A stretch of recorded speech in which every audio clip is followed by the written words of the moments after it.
안녕하세요. 통상TV 구독자 여러분, 통상이슈다의 진행자 조진혁입니다. 어느새 5월의 문턱에 들어서면서 초여름의 기운이 느껴지고 있는데요. 최근 여러 매체를 통해 미국 관세 정책 소식이 쏟아지는 요즘, 저희 통상이슈다에서는 관세 이슈를 넘어 구독자분들이 글로벌 통상 전반의 핵심 이슈를 살펴볼 수 있도록 유익한 소식들을 엄선해봤습니다. 함께 살펴보실까요? 첫 번째 소식입니다. 많은 구독자분들이 구글의 웹브라우저 크롬을 사용하고 계실 텐데요. 최근 미국 법무부가 구글이 검색 시장을 과도하게 독점하고 있다는 이유로 구글의 크롬을 매각하라고 요구해 이목이 쏠리고 있습니다. 미국 뉴욕타임스 보도에 따르면 4월 21일 미국 워싱턴 DC 연방법원에서 구글의 인터넷 검색 시장 독점에 대한 시정조치 재판이 열렸는데요. 이번 재판은 지난해 8월 미국 법원이 구글의 검색 시장 지배를 불법 독점이라고 판결한 데 따른 후속 재판이라고 보시면 됩니다. 이 재판에서 미국 법무부는 강력한 주장을 펼쳤는데요. 구글의 검색 시장 독점을 해소하는 가장 효과적인 방법은 구글을 분할하는 것이라며 특히 구글이 보유한 브라우저 크롬을 매각해야 한다고 요구했습니다. 물론 구글은 즉각 반발했는데요. 우리가 시장을 지배하는 것은 기술력과 제품 품질 덕분이라며 법무부의 요구는 오히려 미국의 IT 산업의 경쟁과 혁신을 저해할 것이라고 주장했습니다. 하지만 미국 법무부는 그럼에도 강력한 조치가 필요하고 크롬을 매각하는 구조적 조정이 불가피하다는 입장을 유지하고 있습니다. 최종 판결은 이르면 올해 8월쯤 나올 예정인데요. 미국 현지에서는 이번 재판 결과에 구글의 명운이 걸려 있다는 평가까지 나올 정도입니다. 만약 법원이 최종 판결에서 구글의 크롬을 매각하라고 명령한다면 어떻게 될까요? 다른 기업이 이를 인수할 텐데 미국의 AI 기업 오픈AI가 구글의 크롬을 인수하겠다는 의사를 밝혀 화제입니다. 로이터 통신에 따르면 오픈AI의 챗GPT 제품 책임자인 닉 털리는 지난 4월 22일 미국 연방법원에서 열린 이번 재판의 증인으로 출석해 다른 기업과 마찬가지로 우리도 크롬 인수에 관심이 있다고 말했습니다. 이 발언은 오픈AI가 단순히 AI 기술 개발 경쟁을 넘어 검색 플랫폼 자체를 확보하려는 의지를 드러낸 것으로 해석되고 있습니다. 왜 오픈AI 같은 AI 기업이 검색 시장에 들어가려는 걸까요? 그 이유는 검색이 AI 산업에서 가장 중요한 영역 중 하나이기 때문입니다. 사용자가 검색을 할 때마다 다양한 질문과 응답 데이터가 쌓이는데 이 데이터는 AI 모델의 학습과 성능 개선에 바로 활용될 수 있습니다. 다시 말해서 검색 데이터를 많이 확보할수록 더 똑똑한 AI를 만들 수 있다는 뜻입니다. 결국 오픈AI가 크롬 인수에 관심을 보이는 이유는 분명합니다. 검색을 기반으로 방대한 데이터를 확보하고 이를 통해 AI 경쟁력을 강화하겠다는 포석이죠. 사실 오픈AI가 검색 플랫폼 확보에 나선 배경에는 구글과 오픈AI 사이에서 벌어지고 있는 치열한 생성형 AI 주도권 경쟁과도 깊은 관련이 있습니다. 미국 IT 전문 매체 와이어드에 따르면 구글은 지난 2년간 오픈AI를 따라잡기 위해 조직을 대대적으로 재편하고 AI 투자에 박차를 가해왔습니다. 구글이 이렇게 전열을 정비한 이유는 분명합니다. 2017년 세계 최초로 트랜스포머 구조를 제안하며 생성형 AI의 기틀을 마련한 주인공은 구글이었지만 이후 상업화 경쟁에서는 오픈AI가 사실상 AI 시장을 선점했기 때문입니다. 실제로 IT 전문 매체 더 버지에 따르면 하루 동안 앱을 최소 한 번 이상 사용한 이용자 수가 오픈AI의 챗GPT는 1억 6천만 명에 달하는데 구글의 AI 모델 제미나이는 3,500만 명에 불과하다고 합니다. 무려 4배 이상 차이가 나는 셈이죠. 그런 구글이 최근 반격에 나섰다는 것을 보여주는 대표적인 사례가 바로 지난 4월 초 미국 라스베이거스에서 열린 연례 행사 구글 클라우드 넥스트 2025입니다. 구글은 이 자리에서 신규 AI 모델 제미나이 2.5 플래시를 공개했는데요. 이 모델은 오픈AI의 챗GPT-4.5보다 2배, 그리고 딥시크의 R1보다 5배 이상 가성비가 뛰어나다고 합니다. 구글의 이런 행보에 놀란 오픈AI가 택한 대응 전략이 바로 크롬 인수인 셈이죠. 이제 세계 AI 패권을 둘러싼 구글과 오픈AI의 경쟁은 검색 플랫폼 시장으로도 뻗어나가고 있습니다. IT 매체 더 버지는 오픈AI가 검색 시장에 본격적으로 진입한다면 구글과의 전면전이 불가피할 것이라고 전망했습니다.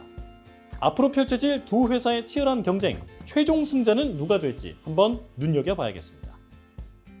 자, 다음 소식은 세계 최대 반도체 위탁 생산 기업인 대만의 TSMC 얘기를 해보려고 합니다. 최근 TSMC가 미국에 거대한 반도체 클러스터를 세우겠다는 계획을 발표했는데요. 투자 규모만 우리 돈으로 200조 원이 넘는다고 합니다. TSMC의 이번 프로젝트 어떤 내용과 의미를 내포하고 있는지 한번 살펴보겠습니다. 4월 17일 일본 경제매체 니케이 아시아에 따르면 TSMC가 최근 미국 애리조나주에 독립형 반도체 클러스터를 구축하겠다는 야심찬 계획을 발표했습니다. 총 투자액만 1,650억 달러, 우리 돈 237조 원에 달하는 거대한 자금이 투입될 예정인데요. 구체적으로 TSMC는 애리조나주 피닉스 인근에 총 6개의 반도체 생산 시설을 건설하고 여기에 첨단 패키징 공장과 연구개발센터를 추가로 지을 예정입니다. 특히 TSMC는 최첨단 공정인 2나노미터 기술로 생산하는 반도체의 30%를 애리조나 공장에서 맡겠다는 계획인데요. 여기서 1나노미터는 10억 분의 1미터를 의미하는데요. 사람 머리카락 두께가 약 10만 나노미터니까 1나노미터는 머리카락 두께의 약 10만 분의 1 수준이라고 보시면 됩니다. 그만큼 2나노미터 공정은 극도로 정밀한 최첨단 공정 기술을 의미합니다. 게다가 TSMC는 애리조나에 단순히 반도체 제조만 하겠다는 게 아닙니다. 설계부터 제조, 패키징, 테스트까지 모든 과정을 TSMC 혼자서 완성하는 독립형 생산 체계를 구축하겠다는 계획인데요. 인텔, 마이크론 등 다른 반도체 기업과 협업하지 않고 TSMC 혼자서 모든 반도체 생산 공정을 맡겠다는 계획입니다. 이미 작년 말 기준으로 전 세계 파운드리 시장 점유율 67%를 기록한 TSMC가 시장 지위를 더욱 공고히 하겠다는 계획으로 읽힙니다. 그럼 TSMC가 왜 자국 대만이 아닌 미국의 대규모 생산 기지를 건설하려고 하는 걸까요? 우선 미국의 관세 압박 때문이라는 분석이 나옵니다. 올해 3월 3일 웨이저자 TSMC 회장은 백악관에서 트럼프 대통령을 직접 만난 뒤 기자회견에서 미국에 상당한 투자를 약속했는데요. 당시 하워드 러트닉 미국 상무부 장관은 이번 투자는 미국 트럼프 대통령의 관세 정책 때문이라고 밝힌 바 있습니다. 이번 애리조나 반도체 클러스터 구축 계획도 당시 발표한 투자 계획의 구체화된 버전이라고 보시면 됩니다. 물론 이후에도 트럼프 대통령의 압박은 멈추지 않고 있습니다. 로이터 통신에 따르면 트럼프 대통령은 4월 8일에도 공개석상에서 TSMC가 미국의 생산 라인을 건설하지 않으면 최대 100%의 관세를 물게 될 것이라고 말했다고 합니다. 이 때문에 TSMC 입장에서는 막대한 관세 부담을 피하고 미국 시장을 안정적으로 확보하기 위해 현지 생산기지 구축이 불가피한 선택이 된 겁니다. 또 다른 이유도 있습니다. 바로 대만의 안보 문제인데요. 웨이저자 TSMC 회장이 백악관을 방문했던 날 트럼프 대통령은 기자회견에서 TSMC의 이번 투자로 중국의 대만 점령 시도에 따른 영향을 최소화할 수 있느냐는 질문을 받았는데요. 그러자 트럼프 대통령은 그것은 분명히 매우 재앙적인 사건이 될 것이라고 답했습니다. 직접적으로 대만 지원을 약속한 건 아니지만 적어도 대만의 우호적인 입장을 드러냈다는 해석이 나오는데요. 왜냐하면 불과 며칠 전까지만 해도 트럼프 대통령은 대만 방어에 대한 질문에 절대로 언급하지 않겠다며 그 입장에 갇히고 싶지 않다고 밝힌 바 있습니다. 이런 과거 발언들과 비교하면 트럼프 대통령의 입장이 눈에 띄게 달라진 것을 확인할 수 있죠. 결국 TSMC의 이번 미국 반도체 클러스터 조성 계획은 단순한 비즈니스 결정이 아니라 대만의 정치적 이해관계와도 긴밀히 연결돼 있다고 볼 수 있습니다.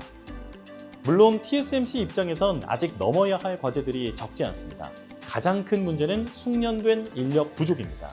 이미 2023년부터 관련 보도가 나오긴 했었는데요. 미국에서 TSMC가 숙련된 기술 인력을 구하는 데 큰 어려움을 겪고 있다고 합니다. 높은 임금에 비해 생산성이 낮다는 문제까지 겹치면서 대만 본사에 비해 완성품 비율이 떨어질 수 있다는 우려까지 나오고 있습니다. 생산 비용도 부담입니다. 애리조나주에서의 생산 비용은 대만보다 3배에서 5배 이상 많다고 하는데요. 기업 입장에선 수익성 악화로 이어질 수밖에 없겠죠. 여기에 더해 TSMC의 애리조나 법인의 손실까지 누적되고 있습니다.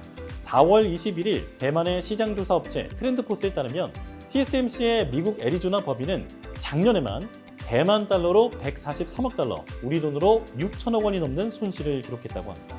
게다가 지난 4년간 누적된 손실까지 다 합치면 우리 돈으로 1조 7천억 원의 손실이 발생했다고 하니까 엄청난 손실이죠. 올해부터 TSMC는 애리조나의 일부 공장에서 본격적으로 반도체 생산에 들어가는데 손실을 얼마나 줄일 수 있을지는 미지수라서 투자 확대에 따른 손실이 지속될 가능성이 크다는 우려가 나옵니다. 물론 업계에서는 TSMC의 이번 애리조나 투자가 글로벌 시장에서 TSMC의 입지를 한층 강화하는 전환점이 될 것이라는 데에는 이견이 없습니다. 다만 인력과 비용 문제를 어떻게 극복하느냐가 향후 이번 프로젝트의 성패를 가를 핵심 변수로 떠오르고 있죠. TSMC가 이 위기를 어떻게 돌파해 나갈지 함께 지켜볼까요?